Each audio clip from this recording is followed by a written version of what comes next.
Les dessins animés. Du plus loin que je me souvienne, comme tout enfant d'ailleurs, ils ont bercé mon enfance. De TF Jeunesse le matin, au Minicum sur France 3, en passant par les cartoons le dimanche soir sur Canal+. Bref, je les ai toujours regardés et admirés, mais plus je les regardais, plus un truc m'intriguait. Comment est-ce que c'est fait, en fait, un dessin animé? Et puis un jour, un proche m'a montré ça. Bon, ok, comme ça a l'air tout basique, mais croyez-moi, pour un gosse, c'est de la magie. Alors, j'ai tenté d'en faire moi-même. Et moi qui dessinais déjà un petit peu, je pouvais enfin donner vie à mes créations. Et puis un jour, sur YouTube, je suis tombé là-dessus. Bon, là j'ai clairement manqué de courage pour m'y essayer. Trop de pages à remplir. Un peu plus tard, en classe de CM1, un prof nous a montré et permis de faire ça, du stop motion. C'était incroyable, les possibilités étaient juste dingues. Alors à chaque récré, avec les copains, on animait tout ce qui nous passait sous la main. Bon, c'était pas du Wallace et Gromit, mais l'intention y était.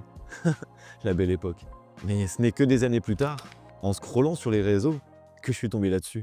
The multiplane camera, three-feature cartoon camera, was fairly simple in construction and operation. Here, a Mickey Mouse short is being put on film.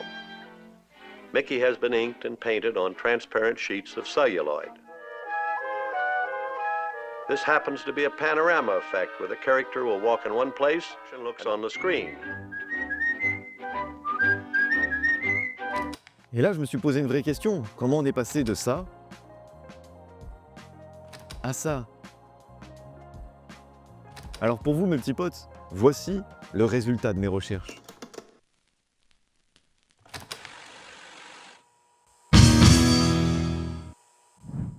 L'histoire de l'animation commence bien avant les studios. Les génériques et les blockbusters, elles commencent dans l'ombre, dans le silence. Bien avant le cinéma, des inventeurs anonymes s'amusent à donner l'illusion du mouvement.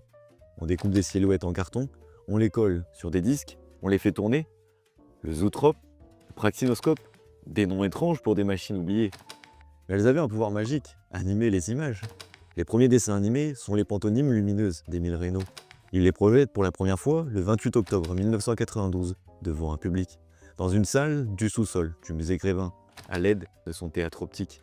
En gros, c'est quasiment le même principe que le praxinoscope, qu'il a lui-même inventé, mais un peu modifié, avec des miroirs gérés grâce à la force mécanique. Tout ça projeté grâce à la lumière sur un grand écran, comme au cinéma. Et soudain, tout s'accélère. À la fin du 19e siècle, une invention va tout changer. La pellicule. Le cinéma est né, et avec lui, poursuit un rêve. Celui de raconter, avec des dessins, des histoires qui vivent.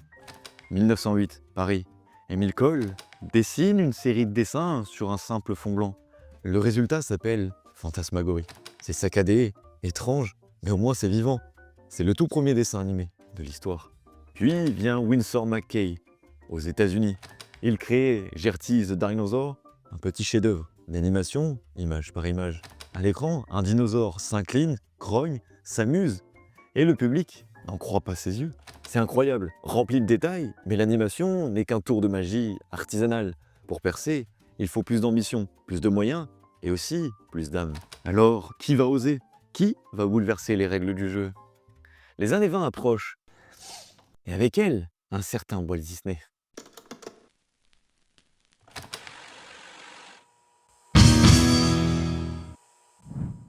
Années 20, l'animation n'est plus une simple curiosité scientifique, elle devient un véritable spectacle. Alors un nom, va cristalliser toutes les ambitions du genre. Walt Disney. Oh, Walt Disney, l'homme qui a industrialisé le rêve et viré tout ce qui n'était pas rentable pour définir l'esthétique des cartoons de l'époque. Enfin, un peu de sérieux. Mais attention, il n'a rien inventé. Avant lui, les dessins animés bougeaient déjà, projetés en ouverture de séance. Mais ce qu'il va faire, c'est leur donner une âme, une émotion. 1928, Steamboat Willie. Mickey Mouse entre en scène, mais cette fois, il parle, il rit, il siffle, et surtout, il bouge en rythme avec la musique. C'est un choc. Le public est conquis. L'animation vient de franchir un cap. Elle est devenue un langage. Eh, mais c'est la nouvelle intro des films Disney, ça, non? Ouais, c'est ça. Ah, t'as rien à ajouter, là? C'est tout. T'as pas un truc consistant, je sais pas, quelque chose à mettre sous la dent, là? Ah non, c'est tout. Bref. Et ensuite, jusqu'où peut-on aller avec les dessins animés? Peut-on faire pleurer? Peut-on faire rêver? Peut-on rivaliser avec les vrais films, les vrais acteurs? 1937. Réponse, Oui, Blanche-Neige et 7 mains, premier long métrage d'animation sonore, en couleur, et produit à grande échelle. Les studios concurrents ricanent, les critiques sont dubitatives, même les banquiers veulent lâcher le projet.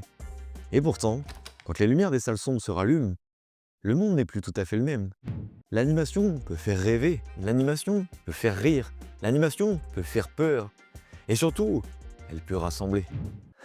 Mais les studios concurrents, eux, ont enfin compris qu'ils allaient devoir bosser plus vite pour concurrencer Disney. Dans les années qui suivent, Disney enchaîne Pinocchio, Fantasia, Bambi. Chaque film est un pari artistique, technique, émotionnel. Et ailleurs, est-ce que Disney est le seul sur le terrain? Non. Pendant ce temps, au Japon, un certain Osamu Tezuka grandit avec ses films en tête. Il va s'en inspirer et créer quelque chose de totalement nouveau. Mais ça, c'est pour plus tard. Pour l'instant, les années 40, 50, 60, c'est l'âge d'or. Des dizaines de studios s'y mettent. Warner Bros, Fleischer, Bugs Bunny, Tom et Jerry, Popeye. Ces personnages deviennent des stars mondiales. Mais tout cela demande du temps, de l'argent, des centaines de mains. Chaque mouvement est dessiné à la main, sur papier, image par image. Une seconde animation, c'est quand même 12 dessins faits main. Alors pour un film d'animation entier, c'est des dizaines de milliers. Ouais, enfin 11 si tu triches un peu, 9 si t'es à la télé. Mais enfin pas en dessous, parce que même les escrocs ont une limite. Et puis il y a l'inverse, certains téméraires, qui eux montent jusqu'à 16 pour une seule seconde. Certains préfèrent la qualité du travail bien fait. Là je tire mon chapeau. Alors, on s'interroge, jusqu'où peut-on pousser les limites du crayon?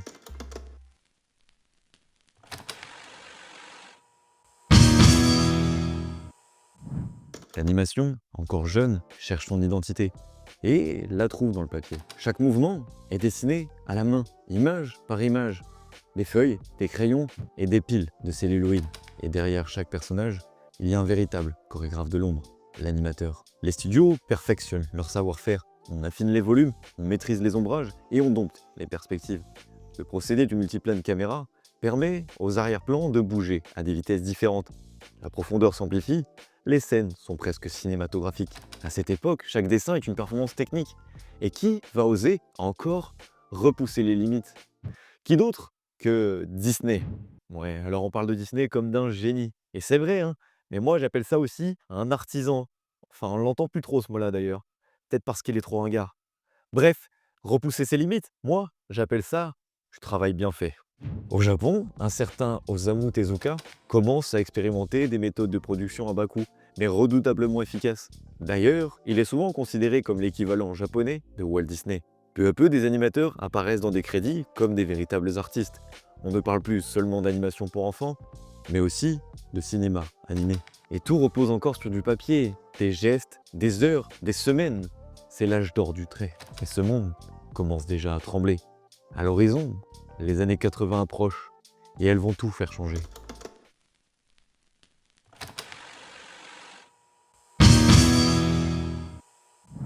La télévision se répand, l'appétit du public grandit, et avec lui, la cadence. Les studios doivent produire plus vite, alors ils innovent, ils industrialisent des étapes.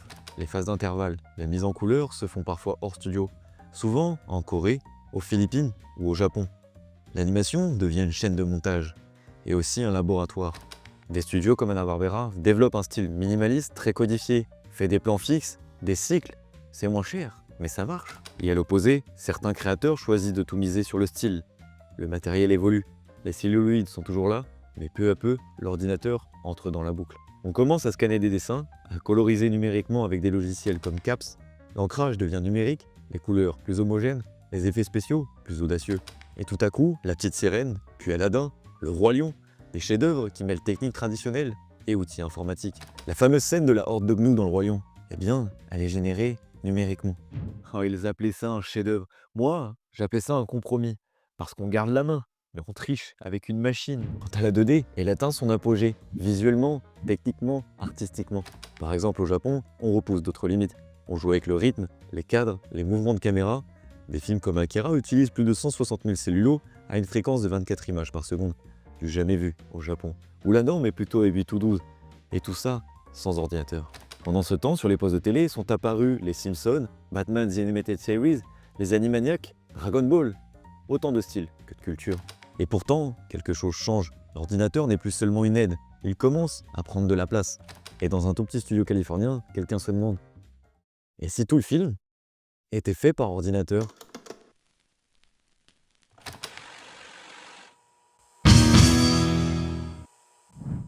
Bon, récapitulons.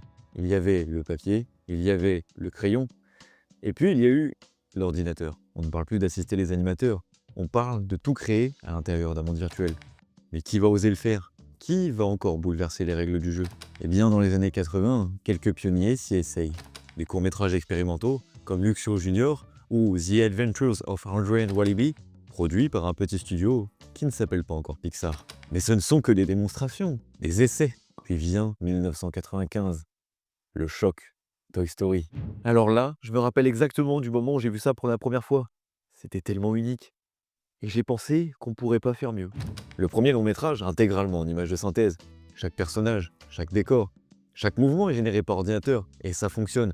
Les textures, les lumières, la profondeur. C'est nouveau, c'est vivant et bluffant. La technique utilisée?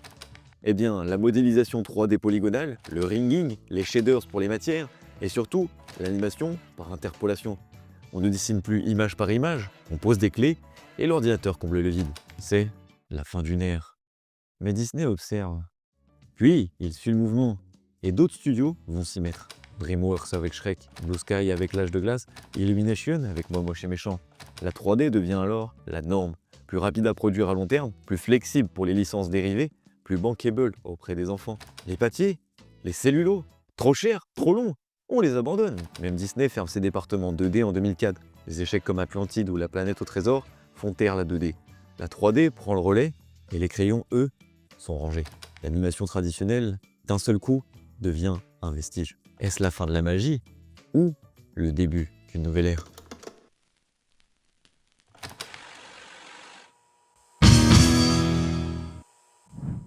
Pendant 10 ans, tout le monde veut faire du Pixar, même les studios qui n'en ont pas les moyens.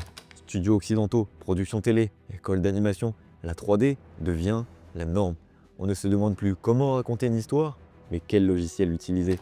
Autodesk Maya, 3ds Max, Softimage, la création devient technique.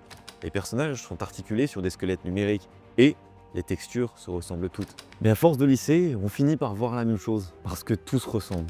Même lumière, même rendu, même sourire figé. Et peu à peu, un air de déjà-vu s'installe. La 3D qui faisait rêver en 1995 devient, en 2010, un standard sans âme. Bon, alors je reviens sur ce que j'ai dit, parce que visiblement on pouvait faire mieux. Mais bon, moi perso, j'ai fait une overdose de dessins animés 3D à la con. Et encore, je parle que de la surface, hein, pas des scénarios à chier. Et puis certains s'en accommodent, d'autres s'enlacent. Et puis surgit une question. Et si on revenait au dessin, mais avec les outils d'aujourd'hui? Une génération d'artistes va tenter l'impossible. Mélanger les mondes. Réconcilier le trait et le numérique. Ils ont grandi avec Akira et Shrek, avec Aladdin et Final Fantasy. Ils n'ont pas à choisir entre la 2D et la 3D. Ils veulent les deux, mais à leur manière. Le terrain est prêt, les outils ont évolué, le public est en attente. Et là, tout bascule.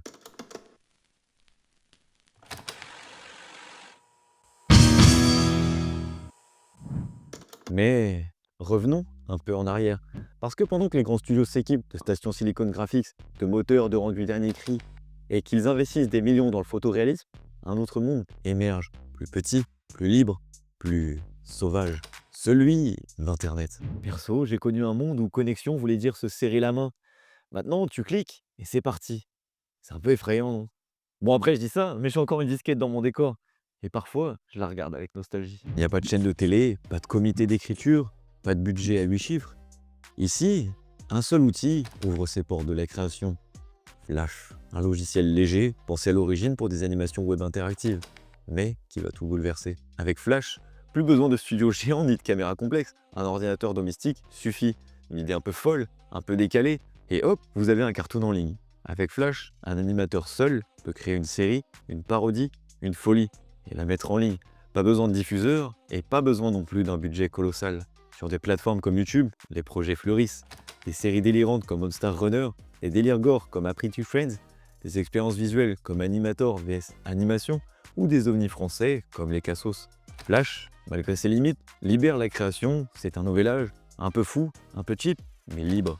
Et surtout, comme dit, pas besoin de diffuseur, pas de validation, pas de censure. Ce sont les internautes eux-mêmes qui jugent, qui partagent, qui commentent. Les créations deviennent virales, instantanées. Et ce petit monde va tout changer, car ces créateurs sans moyens et plein d'idées influencent l'industrie. Par exemple, on retrouvera leur ton absurde plus tard chez Adult Swim. Sur Flash, certains y font leurs armes avant de fonder des studios entiers. Et quand en 2020, il meurt, après 24 ans de bons et loyaux services, il laisse derrière lui une armée d'animateurs, formés dans la débrouille et prêts à prendre le relais.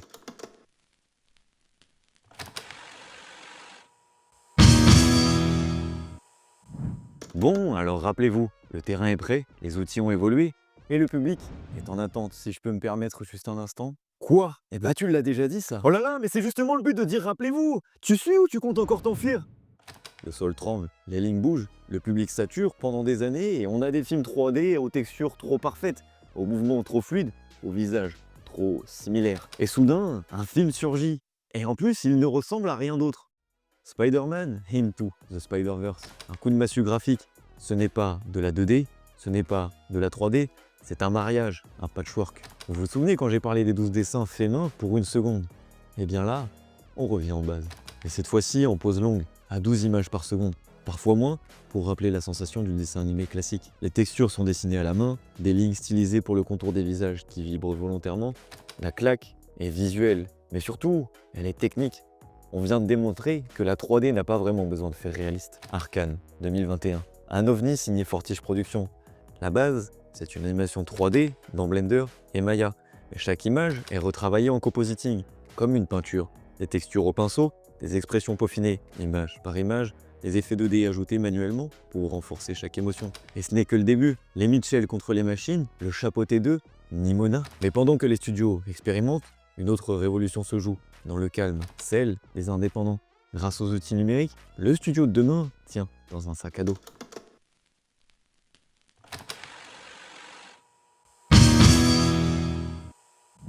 Toon Boom Harmony. L'animation vectorielle devient fluide, optimisée, taillée pour la production en série. Sa force, rigueur, vitesse, efficacité. TV Paint, un logiciel qui reproduit fidèlement la sensation du dessin traditionnel, image par image, trait après trait. Parfait pour les animateurs qui veulent garder le geste humain, même dans le numérique. Blender, 3D gratuite, complète, open source, on peut dessiner directement dans un espace 3D. Ces outils sont accessibles. Alors, une chose change. Un ordinateur, une tablette, puis des artistes seuls créés chez eux. Alors dans la continuité des débuts d'Internet avec Flash, ils publient des courts-métrages sur YouTube, des mini-séries sur Instagram, des plans expérimentaux sur TikTok. Ils utilisent Patreon pour se financer, Kickstarter pour lancer leurs projets. Et donc maintenant, on peut faire un film entier sans sortir de sa chambre. C'est ça que tu dis? Et personne trouve ça un peu triste? Et puis, je comprends pas, ils changent le logiciel comme de crayon. Moi, j'avais un seul feutre. Il a fini tout sec. Parfois, ils travaillent à l'ancienne, parfois, ils cassent les codes. Ils laissent les ratures, mélangent les calques, passent d'un logiciel à l'autre selon les besoins. C'est un patchwork d'outils. Chaque artiste devient son propre chef. Et l'animation qu'on croyait figée dans un monde industriel revient là où a toujours été la plus forte. Dans l'audace, dans l'expérimentation, dans le geste.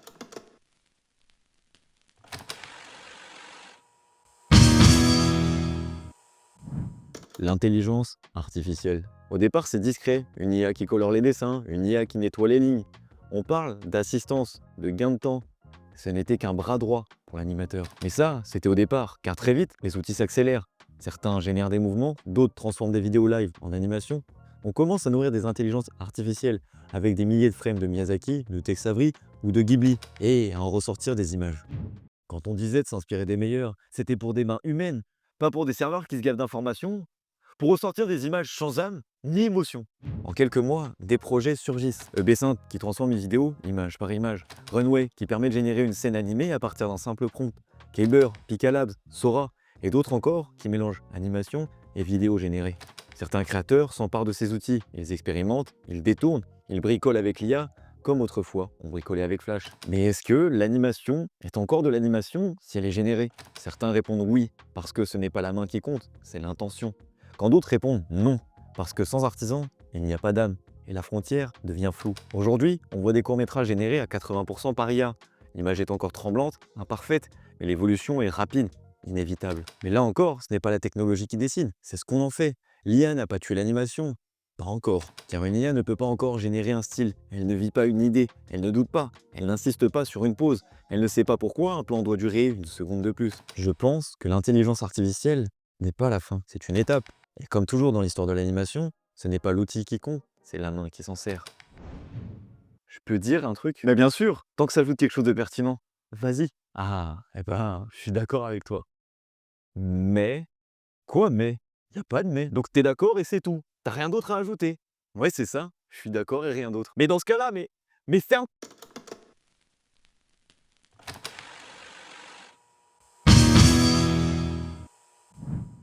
Bon, l'animation n'a jamais cessé d'évoluer. Au départ, c'était du papier, du crayon et une patience infinie. Puis les grandes machines sont arrivées. Les studios ont pris le relais, ont perfectionné la technique, industrialisé le rêve. Et ensuite, le numérique a tout bouleversé. Flash, puis Toon Boom, TV Paint, Blender. Les outils se sont multipliés, démocratisés. Et surtout, ils se sont ouverts à tous. Ceux qui n'avaient ni studio, ni budget, ni contact, ont pu créer, publier, rassembler. Alors c'est quoi aujourd'hui l'animation? Eh bien, ce n'est plus une seule école, ce n'est plus une seule méthode. C'est un art aux multiples visages. Un espace où cohabitent Pixar et animateurs indépendants sur les réseaux, où l'on peut animer en 2D, en 3D, en stop motion, ou même avec de l'IA. Et ça, c'est la beauté de l'animation. Elle change, elle s'adapte, elle inspire de futurs animateurs. Et demain? Eh bien demain sera autre chose. Mais tant qu'il y aura des histoires à raconter, tant qu'un gamin bercé par ce monde prendra un stylo ou sa souris pour faire bouger ses idées, l'animation continuera sous toutes ses formes. Petits héros sur l'écran, tous les jours je les attends. Des aventures tout le temps, dans le monde des enfants. Mes dessins animés préférés, mes souvenirs, cette chaîne les ravive. Sur l'écran enfin ça démarre, ça va être la fête. Car tous ces cassettes, allez parlez-moi. Des années 90 et 2000, les souvenirs brillent et scintillent. Car tous ces cassettes